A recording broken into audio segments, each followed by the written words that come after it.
Sex offenders don't get cured, they get caught. When you find what type of LG they are, it's easier to catch them. So this was a very brazen offender who obviously was not afraid of getting caught. Oh, no.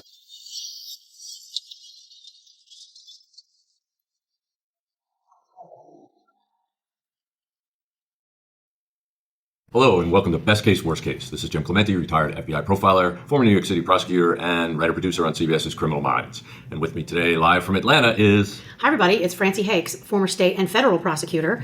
It is so great to have Jim here in Atlanta, and we have a very special guest back with us. It's such a nice thing to have our guests in the studio, so to speak, with us. And we have back with us amazing detective, former DeKalb County detective, Atlanta's own Kevin McNeil. Thank you. I was glad to be here. Thank you. Well, Kevin, you are here to talk to us about your worst case. Yes, sir. Now, we let everybody that we interviewed determine how they want to pick out the worst case of their career because, well, we all know there are victims involved with every case, and most of these crimes are horrific crimes.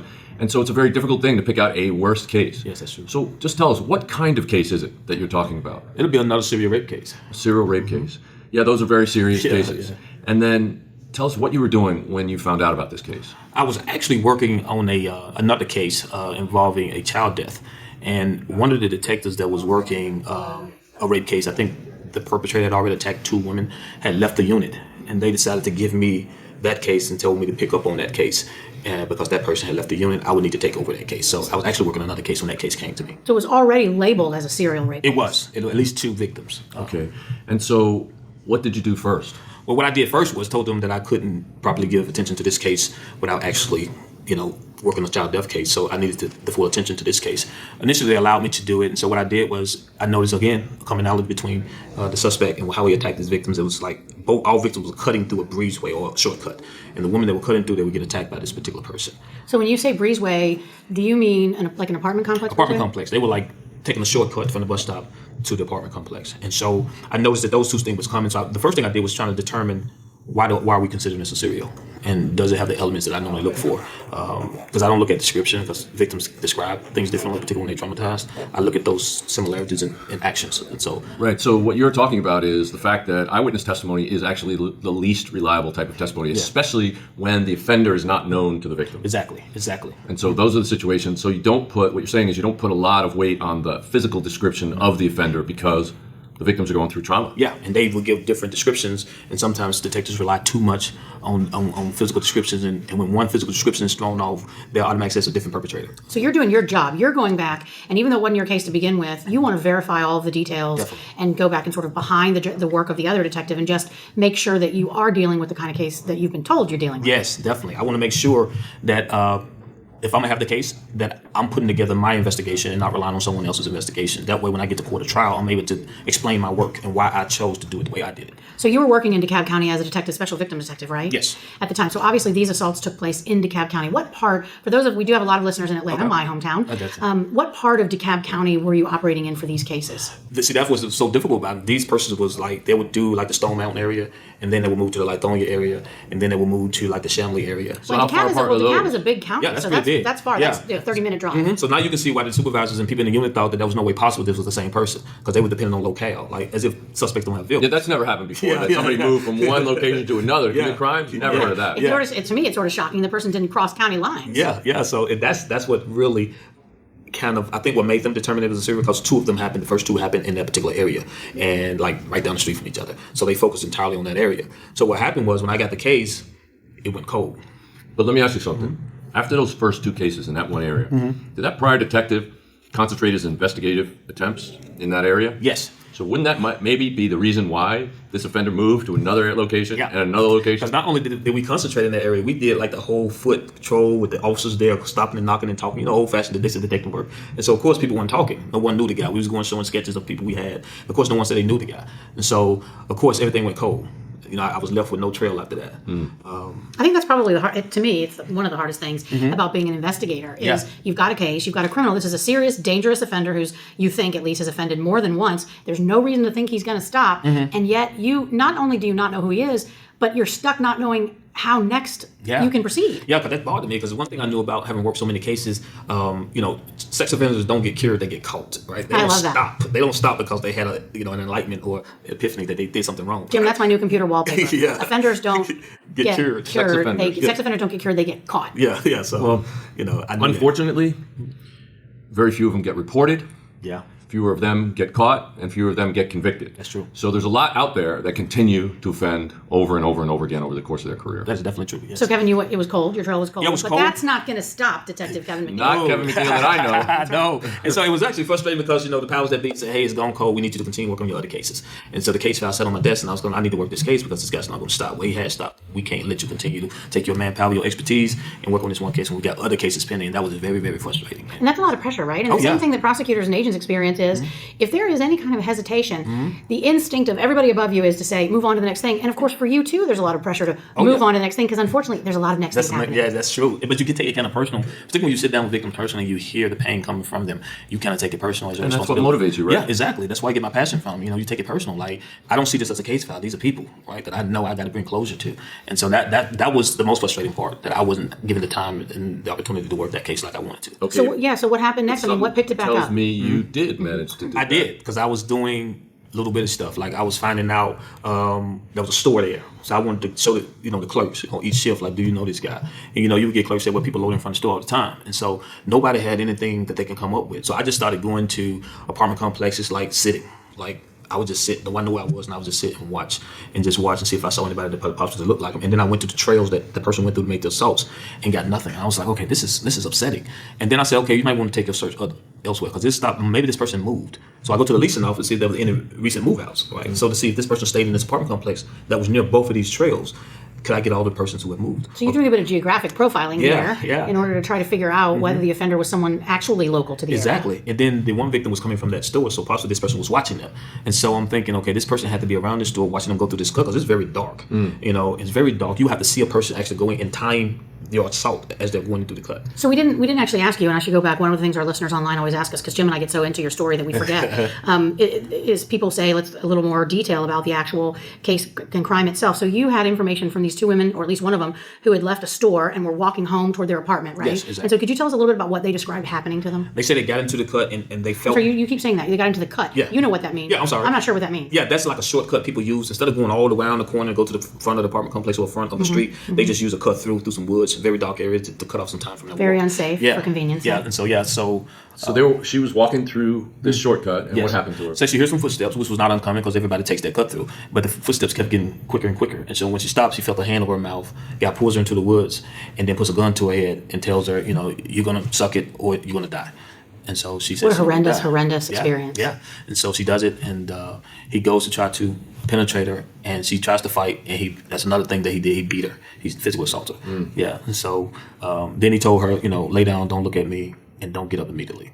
So that's another thing I'm listening for, the wording that the person is using. That's really good. And again, all that kind of stuff goes into VICAP. Yeah. And the specific language that's used can actually tell you what type of rapist that person is. Yes. In other words, there are multiple different typologies of rapists. And there's power reassurance, power assertive, anger retaliatory, and then the sexual sadist. And each one will use different kinds of language and different kinds of behavior. And what's great about that is when you find what typology they are, it's easier to catch them because you can then predict their behavior based on who they are and what they're doing. And also, when you do catch them, you can build a better strategy to interrogate them based on their personality. Definitely. So what does this sound like to you, Jim? What type of rapist does this sound like? Either power assertive because he is physically violent with them, or anger retaliatory. I don't know how it would go to the actual specific language and the degree to which he beat them. Wow, that's interesting. Yeah, because it actually was the anger retaliatory. Really? When I discovered, yeah. When I finally got the interview, and we finally got the interview, and we found out what was his motivation. So going back to the assaults themselves, these women had to endure. Did both of them come forward relatively quickly? And so were there the usual evidence gathering techniques, photographs of any injuries, and rape kit or DNA definitely taken? Definitely. Both of them came forward. And when they came forward to me, one of the things I wanted to put it into the database because we had male DNA come back. But of course, when it didn't come back matching anything, then I had to develop a theory. Either this person is extremely young, or this person hasn't been in any trouble incarcerated for any felony crime. So that brings up a great point to our listeners. We have very sophisticated listeners, so they probably all know that. But one of the things you can do to try to identify an unidentified offender when you do have male DNA, which it sounds like you did in this case, is run it against the FBI's DNA database. And most felons in this country now, in every state, and certainly federally, their DNA is taken when they're arrested or when they're convicted, depends on the state. But so you ran his DNA against that database, and you came up empty. Yeah, nothing. But another thing that you can do these days is actually do a composite, a DNA composite. In other words, there are companies out there that can actually put together a composite based on the genealogical data that's contained in DNA. And they can say what race this person is or what mixture of race this person is. They can say how old generally or how we would look at this particular age. And they can literally put together hair color, eye color, everything to tell you what this person would look like. Wow. It's pretty amazing. It is amazing, but I should... Costs money. I was just going to say, but most police departments, and I guarantee you DeKalb is one, just are never going to have the amount of money necessary to get those kind of profiles, which would have helped you. But you are Kevin McNeil, and you didn't need any fancy tests because you did old-fashioned detective work. So tell us what happened next. What happened next was I put those things together, and like I said, the trail went cold. And in the case I was sitting on my desk, and I wasn't allowed the opportunity to really work the case. So I started working other cases. And I think a couple months later, a call came in, and I was listening to the call and said that a young lady was walking through a cut in a car and she was assaulted. And the person who assaulted her actually attempted a sexual assault, and she fell back, and he pulled a gun out, put it to her head, and killed her.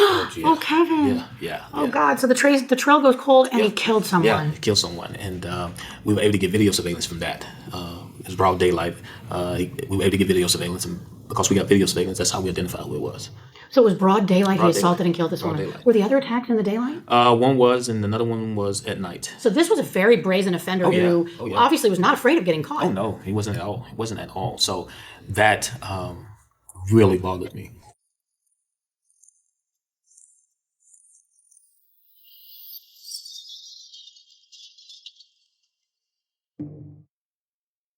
That's one of the things we talk about on this podcast is why we tell people we're taking them behind police lines, because we do want to know how this kind of case impacts you. When you got that call, tell us what you thought. Well, first, I didn't want to believe it was my guy. I just was hoping and believing that wasn't my guy. But when they said she was coming through a cut through near an apartment complex, my instinct says, and it was in a different area. And so I was just hoping that this wasn't the guy, that possibly this was a different person. Because even though you certainly weren't responsible, you must have felt guilt about it. And I felt responsible. I felt like, could I have done more? Could I have, did more?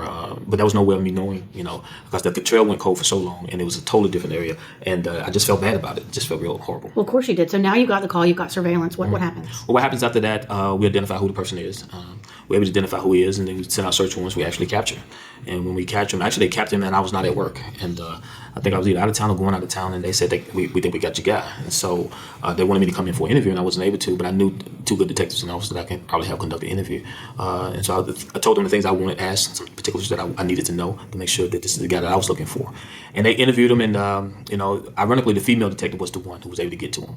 He had an issue with the male detective. Really? Yeah. So him and the male detective, they got into it a couple of times. But when the male detective left, the female kind of played the, like I always tell special victim detective, if there's a victim in your suspect, find the victim first and interview the victim. So that's what she did. She played allowed to see if he was the victim. And that's why I say it was angry retaliatory, because come to find out, he said that one day he was walking through a cut through an apartment complex, and the guy asked him if he wanted to buy some weed, and he said yes, and the guy pulled a gun on him and sexually molested him. So he said that's why he did what he did. He was angry, and so that's why he was hanging through the cut throughs. And so it's almost like he was retaliating. Well, also he's trying to gain back his masculinity somehow, and obviously that's a twisted, ridiculous, and criminal way to do it. But that's how people rationalize. Some people rationalize their behavior. My feeling is, my professional opinion is, that he had the propensity already to do that. He had the desire, and maybe built up from, how old was he when you got him? He was, I want to say 17 or 18. He was very young. When you got him? Yeah, 17 or 18. 17 or 18, and he already committed at least 2 rapes and murdered a woman. Yeah. Wow. Jim, wow. Yeah. Well, I would be very, very surprised if he hadn't had rape fantasies before that. Oh, yeah. That he actually acted it out. It gave him permission. Being victimized gave him permission to act out these fantasies that he had already. Wow. Yeah, and actually it was interesting. He had a very bad relationship with his mom. Oh, now we're getting into some profiling details, Jim. Yeah. His mom didn't think he was good enough. Thought he was, used to call him names and embarrass him. And what kind of names? She would say that he has a demon in him. He's evil. Things like that. Well, sadly, evil does describe him. Yeah. Well, based on his behavior. Yeah, but Francie, I always say that if you call an offender evil, you're basically elevating him to a plane higher than normal humans. He's a criminal. He's a bad person. He's doing horrific things that he's deciding to do. if you call him evil, it's almost like he has no choice or that he can't be stopped because he's so powerful. So that's why I avoid saying that. I don't know. I've done a lot of closing arguments where I called offenders evil. Maybe it's my Southern upbringing. Good and evil is really important and emphasized here. But I totally hear what you're saying, Jim, about it's criminal behavior. Clearly, I believe that it's criminal behavior. So let's get into the sort of nuts and bolts of what happens next. You have your offender. He clearly confessed. Did he confess to actually killing the woman, or just the rapes? He confessed to everything. He confessed to killing the woman. Said he was angry, because he tried to rob her and she fought back. And there was one other victim that fought back, and that victim we found she was on the side of the road, kind of beat really, really badly. The second victim in the club that he pulled the gun on came up behind. She cooperated with him, and that's the only reason he didn't assault her physically. Jim, that brings up a great point. I think it's a great question that I'd like you to sort of address for our female listeners, because I've definitely been given conflicting advice, men, women, experts in the military and police, about what to do in a situation like that. And I think that brings up just a great point you could help our listeners with potentially. As a woman, what do we do? Do we cooperate? Do we fight? You're taught very conflicting things. Fight them, scream, yell, struggle. And if you don't, you're later perceived, maybe you aren't actually a victim, right? Yeah. So you're thinking that in your head. You get that from TV and then the movies. But as happened here, sometimes if you do that, you may die. Okay, so it really depends on the typology of the rapist. And so, of course, women and men who are potential victims of rape have to know the typology before they decide how they behave. Because, for example, anger excitation or sexual sadist rapists, they actually get off on causing and witnessing the pain and suffering of others. If you don't react, if you're not afraid of them, if you're not scared and in pain because of their activity, they're not turned on. It can turn them off. But the problem is with those people, they're very violent, they're very dangerous, and they might kill you either way. But with somebody who is a power reassurance rapist, they literally in their minds are justifying it by saying it's a date. And they'll use a weapon only to control a victim. They will rarely ever use it against the victim. They won't be that violent. They won't do the kinds of things that you describe in this case. Typically, those are the offenders that if you try to humanize yourself to them, in other words, talk to them, tell them your name, tell them, you have a daughter, tell them, you have dreams and hopes and desires, and if he just comes back another time, they could actually date. And some of these offenders have actually given their phone numbers to victims who have talked them out of this. Or even after they've been raped, they've played it as if, okay, I'm not going to say anything, we'll just consider this a date. And the way you know if somebody's a power reassurance rapist is typically they will say things like you might hear in a date. Is this good for you? Am I better than your boyfriend? You should take care of yourself. You should be careful not to leave the windows open or the doors open or walk here at night. That's the kind of thing a power reassurance rapist would say. A power assertive rapist would be the kind of person who would say, I'm strong and I'm going to prove it to you, basically. And so their statements would be more sort of like proving their masculinity and so forth. And they might use more force they would certainly use more force than a power reassurance. But anger retaliatory will usually start with force. Their goal is to punish the victim. They're not there to prove themselves. They're there to punish women basically for being, women. And that's an overarching point to all, or theme of all of what they say and do. So in that case, what you want to do is differentiate yourself from the women that have hurt them. I would never hurt you. I'm not that kind of person. Obviously you've been hurt or you wouldn't be doing this. Play into that part of it, just like the detective did. And that should calm them down and separate you from the ones they hate. So that's for anger retaliatory. The power assertive, to calm them down, would be to basically say, you're the man. You're the man, I understand, and all that, and give them their props. I mean, it's a horrible thing to have to do, but that should calm that person down, and it shouldn't escalate because of that.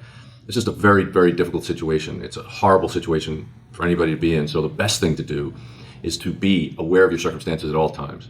Situational awareness is one of the first steps in protecting any person, male or female, from victimization. So, Kevin, tell us a little bit more about the resolution of this case. The resolution, once he confessed, we were able to get him to confess. First of all, we started with the shooting, the one we knew that we can put him with. Because he's on video. He's on video. And so we started with that one, and then we actually told him that we had other victims that we know about that he committed crimes against. And at first, the typical suspect stops playing games like he don't know what he's talking about. But of course, he slowly, once that detective began listening to him, and he slowly began to confess to the other crimes as well, and walk them through what happened as a result of that. And so, and I think DNA came back also, kind of solidified the case. And as a result of that, he went to trial. Well, he didn't go to trial. He didn't want to go to trial because I think they were pending, considering offering death, and I think he pled to a life sentence. Well, because in Georgia, we're a death-eligible state, death penalty state, and with the commission of the murder in the commission of another crime, the rape, that would be called felony murder and makes him eligible for the death penalty. Yes. Even at 17, in Georgia, is considered an adult. And it's obviously difficult and an issue Jim and I have debated with respect to the death penalty. This guy is clearly a true serial predator and a danger to women, I think, for the rest of his life. But he decided that he didn't want to take that chance. And one of the things that prosecutors have to weigh in a case like this is safety of the community. Does the community want the death penalty? What are the people saying? What's best for justice? What kind of sentence is best for justice? Do we put the victims who are surviving through a trial? All of that. And so in this case, what you're saying is he didn't want to risk the death penalty, so he probably agreed then he would plead guilty to all those crimes. Yes, he would plead guilty to life. He didn't want to take the chance of going to trial and then coming back with a death penalty. So, and that's what he decided to do. But the detective, I think if it wasn't for the female detective, the method that she used, because the male detective was kind of used their male bravado, trying to tough it out of him, and that wasn't happening. And right. it was probably good I wasn't there, because I probably tried to do the same thing. So hey, well, it just shows though. So with the critical importance of things like investigative skill, interrogation skills, and Jim, that's something you train police and agents about. Yeah, and I think what was amazing in this case, a case where this guy was definitely an anger retaliatory rapist, for a female detective to have built rapport with him and got him to talk. Her skill level must be incredibly high. Yeah. And so she's a co-hero, or a shiro in this case, with you for having done what she did, because obviously having him confess and having him plead guilty to this crime made it 100% certain that he would get justice meted out to him. Can we call her out? Can we give her props that she deserves by name? Well, we can. Okay. Detective Evans. Her name is Detective Evans. She's an awesome detective. You called it. She's an awesome detective. Awesome. Yeah. Well, behavior speaks for itself, as I would say, and so that's an awesome thing. And so tell us.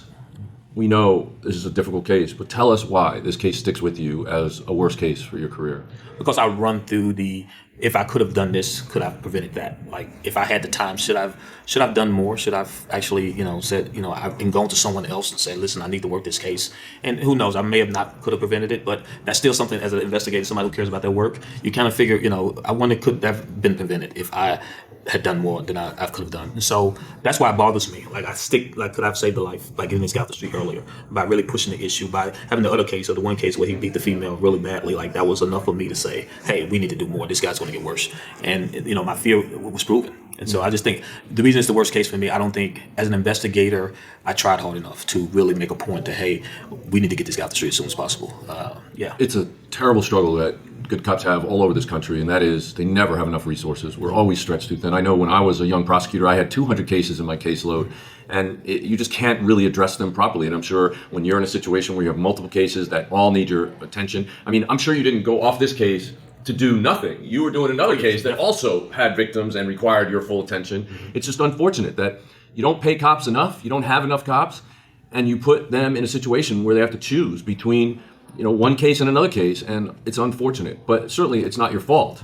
And I'm sorry that you feel that way, that it still haunts you, but it's a testament to your humanity. And I think it's a great lesson for people out there who are listening, that police officers of whatever variety, they are dedicated, the vast majority of them, to doing this to help people, not to hurt people. These officers don't want to use their guns against people. They want to use their brains and their investigative knowledge to stop offenders from victimizing other people. And that's their goal in life. Is that how you see it? I definitely see it that way. I couldn't have put it in a better myself. That's what we get up every morning to do. And we go out here and we really care, because these investigations are a part of who we are. We just can't, you can't go to bed at night and forget what you saw. You can't unsee what you saw. And then we're sitting down with victims who are telling their stories, and that, being a part of humanity, it affects you. Because you know that unless you really put forth an effort and care about what you do, you're really not going to have a good impact on these people. And you're going to have an impact one way or the other. Right. So yeah, that's definitely how I see it. And there are men and women in uniform who do this job, who get up every morning, hoping that they can do a better job, hoping that they had the resources, hoping that they had the backing of the department, of the community that can help them. So yes. Well, and Kevin, thank you for all that you've done for the county of DeKalb, for the city, for the state of Georgia, and for the country. With all of your hard work and dedication, I think it's clear to all of our listeners that your career can be labeled super detective, because you cared, but you were smart and dogged, and I just admire that so much, and just want to say thank you for all you did, and thank you for coming in and telling us your story. Well, thank you for having me. It was a pleasure. Well, thank you so much, Kevin McNeil, super detective. Yes. And now we're signing off on this edition of Best Case, Worst Case. Best Case, Worst Case is an XG production. Produced by Jim Clementi at Empire Studios, LA. Engineered and edited by Mike Thal. Music composed and performed by Simba Sumba. And hosted by Wondery. You can listen to Best Case, Worst Case on your favorite listening app. We're on Spotify, Stitcher, Apple Podcasts, and wherever you listen to podcasts.